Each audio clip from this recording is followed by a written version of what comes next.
तो विभव मापी क्या होता है उसके बारे में कैसे हम लोग, यदि अब विभव मापी इसकी बात करने जा रहे हैं उसको पहले लेते हैं। विभव मापी पोटेंशियोमीटर, इसका कुल 3 काम है। कितने काम है? 3। वो कौन सा है?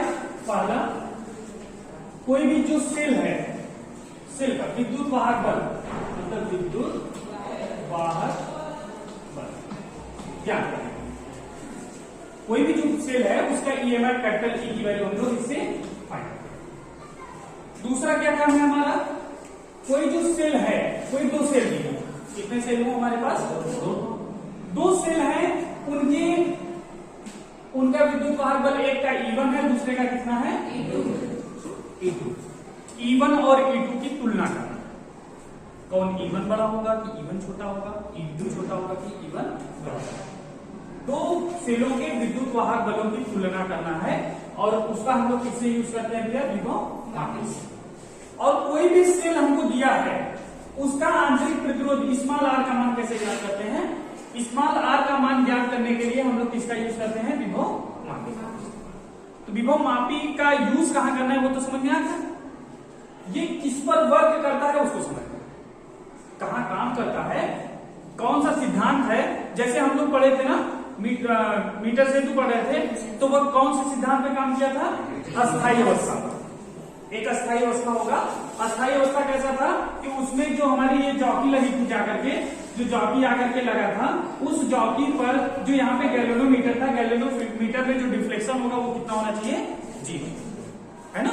तो इस जो हमारा अस्थायी वाला जो पोजीशन होता है, इससे हमारी एक्यूरेट वैल्यू आती है। मतलब धारा उस समय एकदम नहीं बह रहा, उस समय धारा उस वाले में एकदम बह नहीं रहा, वही एक्यूरेट रीडिंग हमको लेना। तो पहले हम लोग देखते हैं विभव मापी कैसे बना होता है। तो ये तो समझ में आ गया कहां पे यूज कैसे करना है, ठीक है। इन सब बातों को लिख लिया जाए। आज थोड़ा समझने वाला बात कर लेते हैं, लिखने वाला फिर उसके बाद कर लेते हैं। देखो, विभव मापी के लिए सबसे पहला काम क्या है कि कोई भी सेल हमको दिया है उसका हम लोग क्या करेंगे? ईएमएफ कैलकुलेट करेंगे। तो जो विभव मापी का सर्किट होता है वो कैसा होता है देख लो। उसमें एक लगभग 8 से 10 मीटर, कितने मीटर का? 8 से 10 मीटर लंबा एक तार होता है, जो हम लोग इसमें मीटर सेतु में पढ़े थे। कितने मीटर का था? केवल 1 मीटर। इसमें कितना बड़ा होता है? 8 से 10 मीटर। तो उसका कैसा शेप होता है, जिससे संरचना हमने मीटर सेतु का बनाया था, वैसे विभव मापी का भी बनाएंगे। पहले हम लोग खाली सर्किट डायग्राम देखते हैं। इसमें एक बैटरी लगी होती है भैया, और इस बैटरी के साथ एक कुंजी को लगा देते हैं, कुंजी के साथ एक धारा नियंत्रक को लगा देते हैं, और फिर ला करके इस सर्किट में। तो ये विभव मापी का सर्किट डायग्राम, जो यह लंबाई के तार से जुड़ा। अब जब इसमें जिस बैटरी का हमको ईएमएफ कैलकुलेट करना है, तो सर बैटरी को हम लोग क्या करते हैं? यहां पर इस वाले पोजीशन पर लगाते हैं। बैटरी को कहां लगाते हैं? मान लेते हैं एक सेल हमारा है जिसका विद्युत वाहक बल E है और उसका कुछ आंतरिक प्रतिरोध होगा, और इसको यहां पर लगाते हैं। जो ये पॉइंट जाता है, जो ये पॉइंट जा रहा है, यहां से क्या करते हैं हम लोग? जॉकी को लगाते हैं, मतलब गैल्वेनोमीटर लगा करके इसको ले जाकर के यहां पर पॉइंट। उसमें यल और यल माइनस, और जो हम लोग यल डिफ्लेक्शन देखते थे, यल लंबाई का है, कुछ यहां से एक्स डिफ्लेक्शन आएगा और कुछ कुछ इसी प्रकार से हम लोग मीटर सेतु में भी करते थे, डिफ्लेक्शन ही निकालते थे। ऐसा कोई पोजीशन होगा कि जहां पर गैल्वेनोमीटर में डिफ्लेक्शन कितना आएगा? 0। कुछ याद आ रहा है कुछ आपको? अब देखते हैं इसका काम क्या है। तो पहले काम को देख लेते हैं, तो कैलकुलेशन ऑफ ई हम लोग सीखा जाएगा, ठीक। ये बैटरी यहां पे लगाना है। अब जैसे ये बैटरी हमने लगाया, मान लो 20 वोल्ट की हमने बैटरी लगा दी, 20 वोल्ट की बैटरी है, तो इसका जो निगेटिव सिरा है यहां पे अगर 0 है, तो यहां पर कितना होगा? 20 वोल्ट। ये जाकर के कनेक्ट कहां पर है? इसके सिरों से कनेक्ट है ना। तो इधर एक माइनस होगा, दूसरा वाला कितना होगा? इधर वाला प्लस। इसको ऐसे लिखना, minus plus minus plus, connect होगा। तो इधर वाला अगर माइनस वाला 0 है, तो इधर वाला कितना होगा? 20।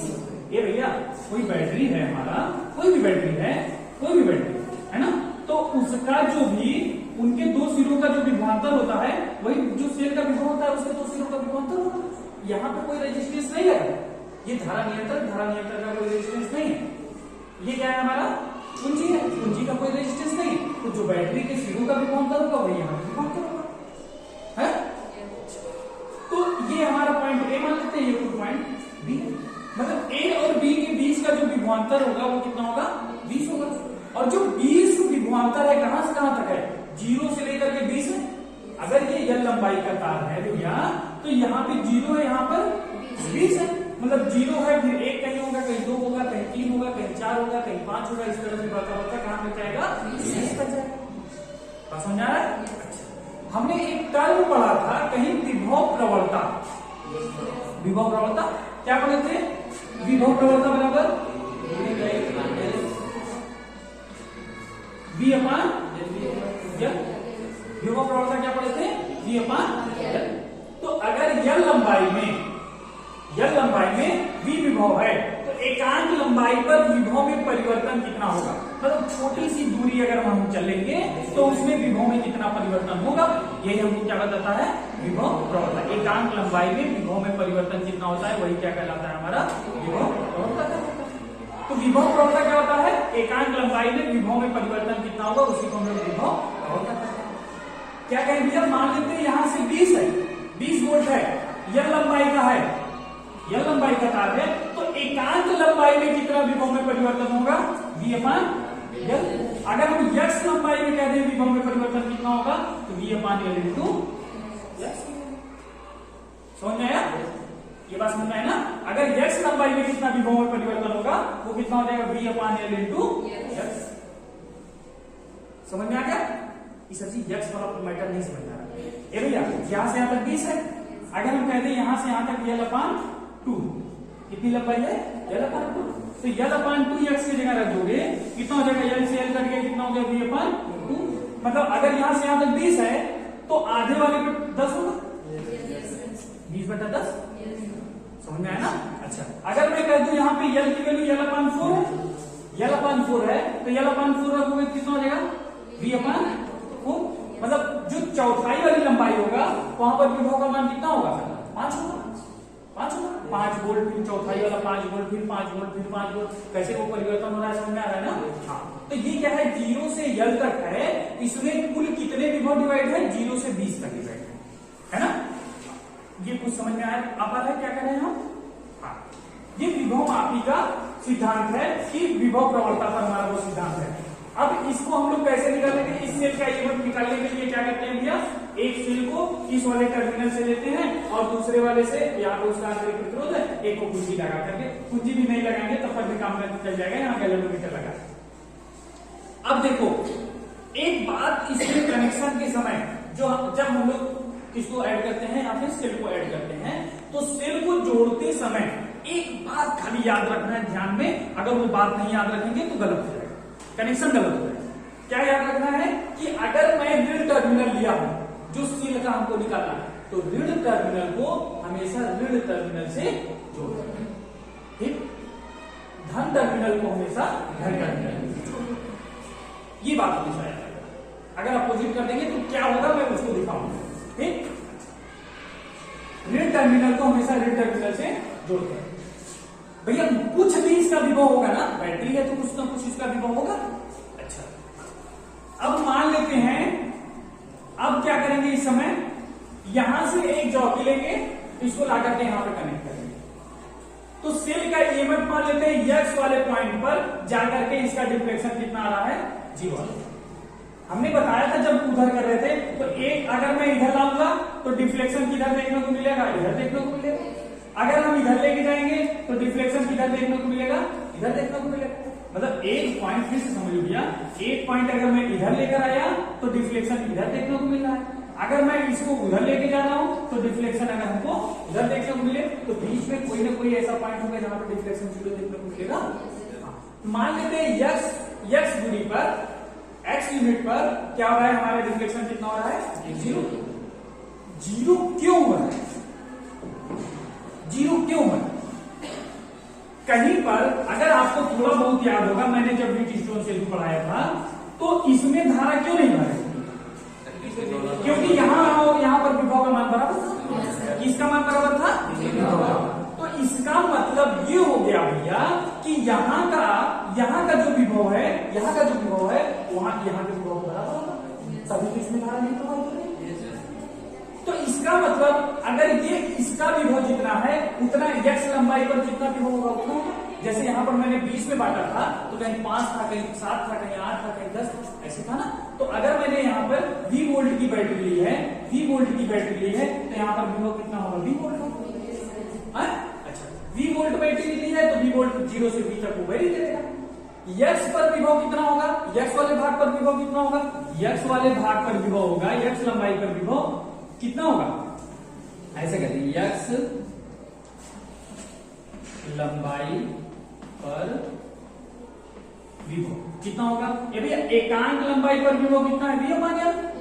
तो x लंबाई पर विभव कितना हो जाएगा? v upon l into x। अच्छा, जितना x लंबाई पर विभव है उतना बैटरी का विभव होगा। बैटरी का विभव क्यों उतना होगा? तभी तो उसमें धारा नहीं प्रवाहित हो रही है। व्हीटस्टोन सेल का सिद्धांत वाला याद आ रहा है ना? उसमें धारा क्यों नहीं जा रहा था? क्योंकि बी और डी वाले पॉइंट पर क्या था? विभव का मान समान था। तो यहाँ पर विभव का मान समान है तभी तो धारा नहीं जा रहा है। तो जो x लंबाई का विभव होगा वही सेल का विद्युत वाहक बल होगा। तो सेल का विद्युत वाहक बल कितना हो जाएगा? v upon l into x। इस तरह से विभव मापी से हम लोग क्या निकाल सकते हैं? सेल का विद्युत वाहक बल। समझ में आया? कुछ समझ में आया? अब ये तो समझ में आ गया, अगर कोई हमको एक सेल दिया है उसका विद्युत वाहक बल कैसे निकालेंगे वो कुछ क्लियर हो पाया है ना? ये इस तरह से इंस्ट्रूमेंट रहेगा। अच्छा, ये कितना लंबाई बताएं? कम से कम 10 मीटर का होना चाहिए, कम से कम 10 मीटर का होना चाहिए। अब कैसा बना होता है हमारा ये विभव मापी, कैसा बना होता है, संरचना उसकी कैसी होती है, उसको मैं थोड़ा आपको दिखा रहा हूं। देखिए, इसको लिखने वाली बात इतनी है, सब हम लोग लिख लिया जाएगा, है ना? समझने वाली बात आप समझ लीजिए। अच्छा, संरचना को पढ़ने से पहले, संरचना एक लाइन का है, उसको पढ़ने से पहले हम लोग ये सीख लेते हैं कि 2 सेल दिया रहे सभी, तब उसका हम लोग कैसे तुलना करते हैं। तीसरा वाला नहीं पढ़ता है, आंतरिक प्रतिरोध नहीं करता है ना, आपके सिलेबस में नहीं। खाली क्या करना है? 2 सेलों की तुलना करना है और क्या है? एक सेल का विद्युत वाहक बल क्या है। 2 सेलों की तुलना कैसे करेंगे? सब सिस्टम ऊपर वाला यही है। अब कितने सेल चाहिए हमको? 2 सेल लेने के लिए क्या करेंगे? दूसरा वाला सेल भी इसी तरह जोड़, ठीक। अब ये जो जॉकी गया है हमारा, ये जो जॉकी गया है इसका भी अलग से रेजिस्टेंस होगा। मान लेते हैं इसका R1 है, इसका R2 है और भैया इसका EMF P1 है, अब इसका EMF कितना हो जाएगा? अब इसके लिए हमने यहां पर एक क्या लगा देंगे? कुंजी लगा देंगे और यहां पर भी एक कुंजी लगा देंगे। इन दोनों को हमने किससे कनेक्ट कर दिया है? जॉकी। एक कैलकुलेटर है, ठीक।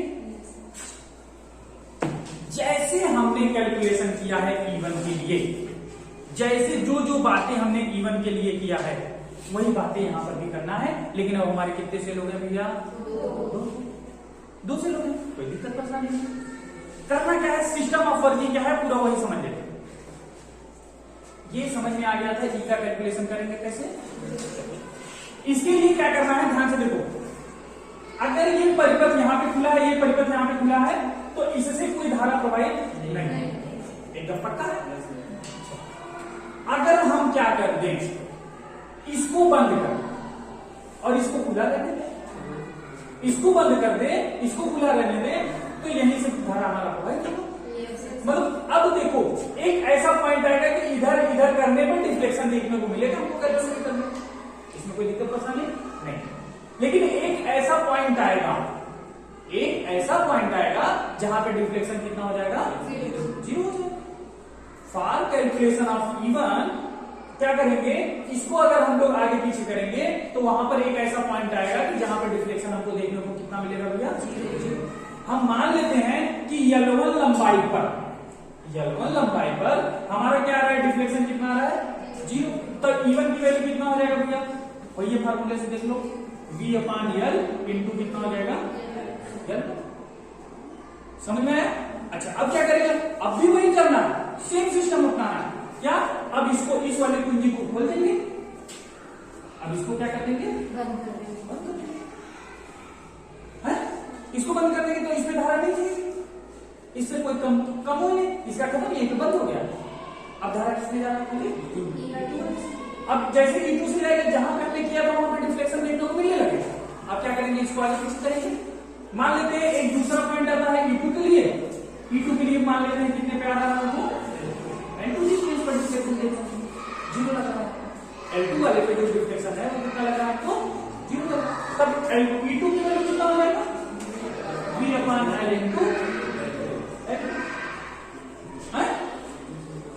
अब दोनों को भाग दे दें अगर, कितना हो जाएगा, E1 upon E2 is equal to L1 upon, sorry ऐसे लिख लो ना, V upon L into L1 upon V upon L into L, ये इसे कैंसिल आउट हो गया, तो E1 upon E2 is equal to L1 upon, यही तो तुलना हो गया। L1 और L2 का मान हमको क्या आएगा, कोई न्यूमेरिक वैल्यू में आएगा ना, अगर ये 10 मीटर है तो यहाँ पे 5 मीटर, कोई 3 मीटर ऐसे करके आएगा, कोई न्यूमेरिक वैल्यू आएगा और वहां पे वैल्यू पुट करके E1 और E2 में तुलना। वर्किंग पूरा समझ में आ गया विभव मापी का, कोई दिक्कत परेशानी किसी को नहीं। सर जी कैसे बना होता है प्रैक्टिकल वाला बताइए, प्रैक्टिकल में कैसे बना होता है वो देखते हैं। अब देख भैया कैलकुलेशन कैसे करना है E1 का, मतलब एक हमको दिया है तो उसका कैसे हम लोग विभव निकालेंगे, तो समझ में आ गया। ये सर जी ये बताइए काहे हम लोग इसका वो निकाल पा रहे हैं, विद्युत वाहक बल, विद्युत वाहक बल कैसे हो रहा है वो थोड़ा सा देख लो। ए भैया ये बताओ, थोड़ा ध्यान से देखो, अगर कोई सेल है, थोड़ा देखो बात में करो, अगर कोई सेल है, इसका आंतरिक प्रतिरोध है, हाँ, अगर हम लोग यहाँ पे कोई एक वोल्ट मीटर लगा दिए, वोल्ट मीटर काम क्या करता है भैया, विभव मापता है, इसके समांतर में लगा दिए, तो समांतर में लगाएंगे, विभव निकालने के लिए क्या करते हैं, इसमें से धारा प्रवाहित होगा, जितने का धारा उसमें बहेगा उसी हिसाब से हमसे क्या बताएगा, यहाँ पे वोल्ट मीटर बताएगा, बिना धारा प्रवाहित करे वोल्ट मीटर धारा हमको नहीं देगा। तो जितना धारा इधर प्रवाहित होगा इससे इसके थ्रू भी धारा उधर के जाएगा, तो कुछ विभव इसका इसमें बढ़ जाएगा, कुछ विभव इसका इसमें बढ़ जाएगा। श्रेणी क्रम में विभव क्या होता है, बढ़ जाता है ना, तो ये इसका क्या होगा, कुछ विभव बढ़ जाएगा। कब, जब धारा प्रवाहित हो रहा, इसमें क्या है, धारा नहीं प्रवाहित हो रहा है, धारा कहां नहीं प्रवाहित हो रहा है, गैल्वेनोमीटर लग गया। अब इस वाले सिस्टम में कोई धारा प्रवाहित हो रहा है नहीं, मतलब R1 और R2 में कोई धारा प्रवाहित हो रहा है नहीं, धारा नहीं प्रवाहित हो रहा है, तो इसका मतलब जो हमको वैल्यू मिलेगा वो क्या मिलेगा, एग्जैक्ट E1 और E2 की वैल्यू मिलेगी। बस समझ आया, वोल्ट मीटर लगाने से क्या होता है कि उसके आंतरिक प्रतिरोध में भी, आंतरिक प्रतिरोध क्या करता है, उसको धारा प्रवाह को विरोध करता है, लेकिन यहाँ पे क्या है, कोई प्रतिरोध नहीं है। प्रतिरोध क्यों नहीं काम कर रहा है भैया, जब प्रतिरोध क्या करता है, धारा के प्रभाव को विरोध करता है, लेकिन अब यहाँ पे प्रतिरोध नहीं है तो धारा का प्रभाव, मतलब धारा नहीं बढ़ रहा है तो प्रतिरोध का काम नहीं करेगा, तो प्रतिरोध कोई काम नहीं करेगा। तो ओवरऑल जो हमको यहाँ पे वैल्यू मिलेगी वो किसकी वैल्यू मिलेगी, विद्युत वाहक, मतलब किसी सेल का हम लोग ईएमएफ कैसे कैलकुलेट करते हैं वो विभव मापी से समझ में आ गया। देख भाई हमने कितना बताया, ये लंबाई कितना होता है, लगभग 8 से 10 मीटर, 10 मीटर मतलब समझ लो कितना, 10 मीटर 33 फीट लमसम, 33 फीट, ऐसा कैसे पास होगा, हाँ? तो 8 से 10 मीटर लंबा होता है, लेकिन यूजली जो प्रैक्टिकल के लिए यूज करते हैं 2 से 4 मीटर, लेकिन तब वो लंबा है मुझे, 2 से 4 मीटर भी लंबा है? अच्छा तो कैसा होता है भैया, देखो एक लमसम इतने बड़ा पटरा होता है, बड़ा चौड़ा पटरा, समझ रहे हो ना, जैसे आपका मेज होता है, स्कूल मेज जैसे है, एकदम चौड़ा इतना पटरा होता है। इस पटरे पे क्या करते हैं, इस पटरे में क्या होता है भैया, देखो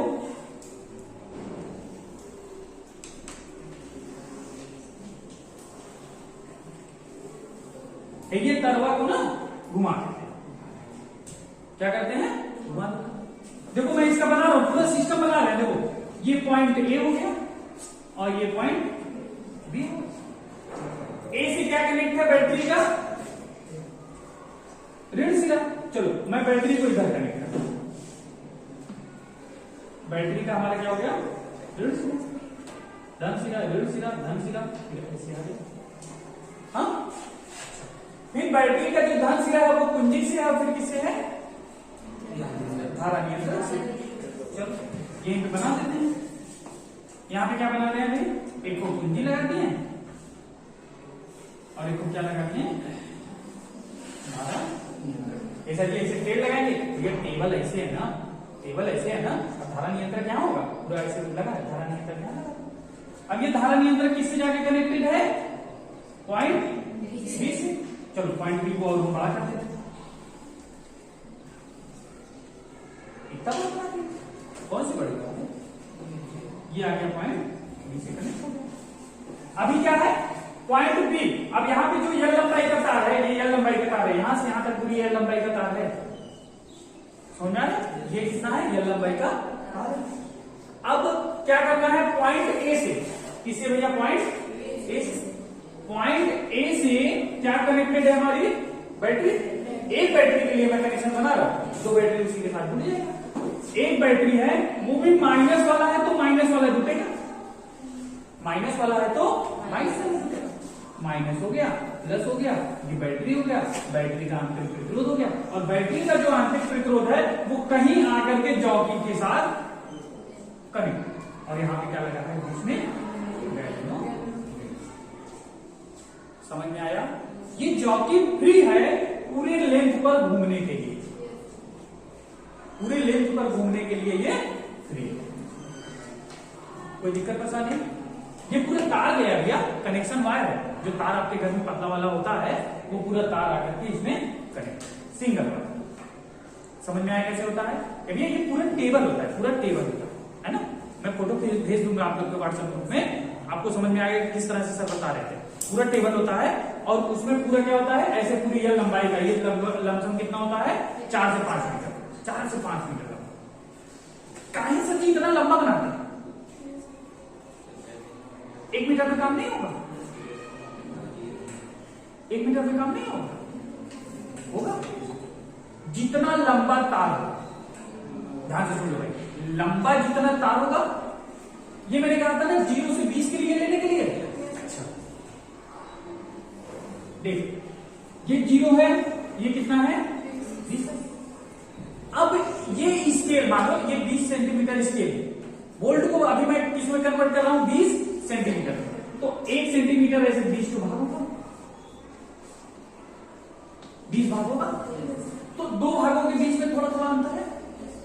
अच्छा यही तार बहुत बड़ा बना दे, यही तार मैं बहुत बड़ा बना दूं, तो ये वाला अंतर जो है बहुत बड़ा बना देगा, बहुत बड़ा देगा। तो जॉकी को मैं थोड़ा सा भी हटाऊंगा, थोड़ा सा भी करेंगे, इसमें थोड़ा सा भी करेंगे तो ज्यादा डिफ्लेक्शन देखने को मिलेगा। अगर बहुत लंबा होगा तो हल्का सा हटाएंगे तो डिफ्लेक्शन कम, और हल्का हटाएंगे तो डिफ्लेक्शन कम, और हल्का हटाएंगे तो डिफ्लेक्शन कम। समझ पा रहे हो क्या कह रहा हूं, डिफ्लेक्शन में मतलब जो वहां पे विक्षोभ देखने को मिलेगा वो बहुत कम देखने को मिलेगा।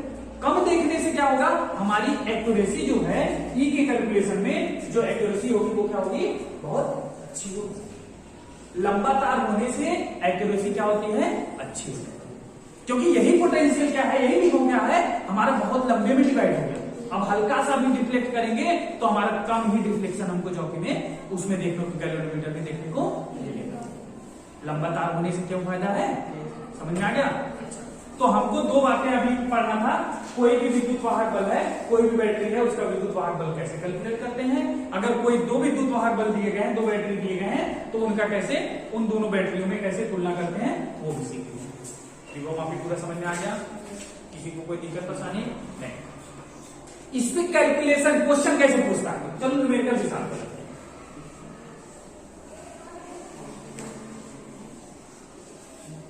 एकदम सिंपल सा न्यूमेरिकल पूछता है, लेकिन नंबर बढ़िया खासा, अच्छा खासा होता है, नंबर बढ़िया रहेगा। न्यूमेरिकल बहुत इजी, जब पढ़ लिए तब तो इजी लगने लगा ना। हाँ, अभी तक तो टफ लगता था। देखो एक चीज थोड़ा सा रह गया बताने के लिए, उसको भी क्वेश्चन के टाइम पे हम बता दें।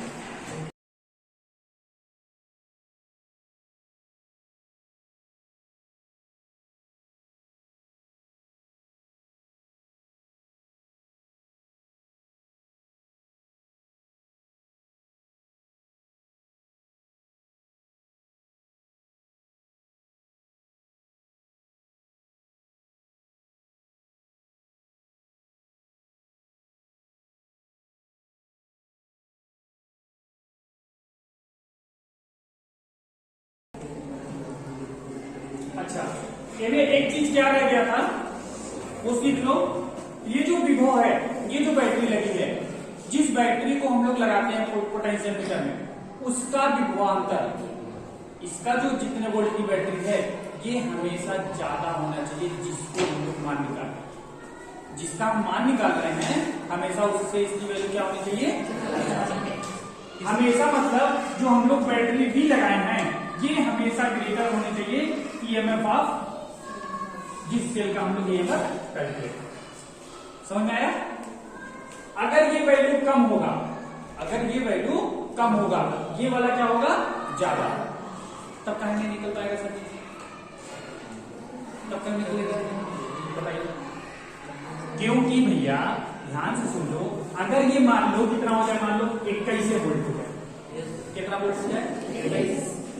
अब 21 वोल्ट के बराबर हमको बनाने के लिए, 21 वोल्ट के बराबर बनाने के लिए मतलब इस जॉकी में डिफ्लेक्शन तभी 0 होगा जब यहाँ का विभव इसके कहीं वाले मान के विभव के बराबर होगा।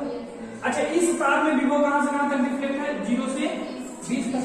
21 कहीं आएगा, 21 कहीं आएगा, मतलब कौनो ऐसा पॉइंट नहीं है जहां पे धारा ना प्रवाहित, हर जगह धारा प्रवाहित।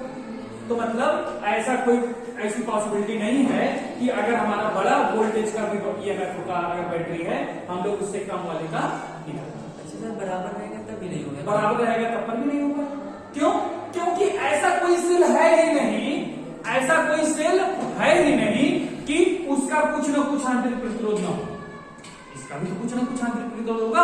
अगर हमने 20 का लिया है तो पूरा 20 वोल्टेज थोड़ा नहीं देगा, 19.89 19 कुछ करके देगा ना। तो इसका मतलब ये रह गया कि जरूरी नहीं हमेशा भाई हमको कैलकुलेशन अच्छा बनाने के लिए, अपने कैलकुलेशन को अच्छा बनाने के लिए, अगर मैं प्रैक्टिकल कर रहा हूं, अगर हमको बाई द वे इसका ये मैं पता है, ना पता भी हो, तब पर भी हमको ये हमेशा याद रखना है कि इसका जो विभव रखना है वो हमेशा क्या रखना है, हायर रखना है इससे, या तो इसका विभव हमेशा कम होना चाहिए, है ना। चलो अब कल क्वेश्चन को देखते हैं, वो तो हमारी प्रैक्टिकल वाली बात हो गई। ये भैया हमको क्या निकालना है, देखो क्वेश्चन क्या दिया है, एक सेल है जिसका वोल्टेज कितना दिया है 20 वोल्ट दिया है। यह लंबाई का नहीं है, यहाँ पे कितने मीटर का है, 10 मीटर का ये 10 मीटर का ये तार है जो हम लोग मैग्नेट का यूज करते हैं। अब ये 4 वोल्ट की बैटरी लगी है, 4 वोल्ट की बैटरी है जिसका ईएमएफ कितना है 4, ई इक्वल टू कितना दिया है हमको 4। हमसे कह रहा है कि सर जी ये एक्स का मान बताइए कि डिफ्लेक्शन कहां पर 0 हो। ये गैल्वेनोमीटर में अगर डिफ्लेक्शन 0 है तो कितनी लंबाई पर डिफ्लेक्शन 0 होगा वो हमको कैलकुलेट कर लो। कितने लोग कैलकुलेट कर लेंगे, कर लोगे, निकाला जल्दी से।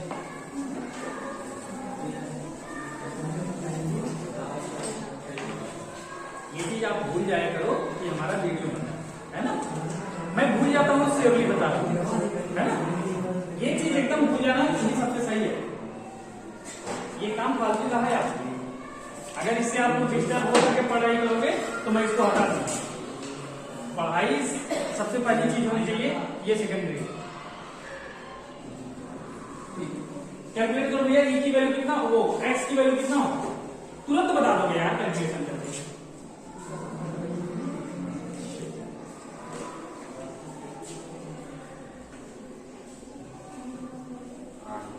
कितना आ गया, 8 आ गया, हाँ 8 आएगा भाई, 4 दुनिया। थोड़ा सा मैं आप लोगों को देखना चाह रहा था बस, और कुछ नहीं।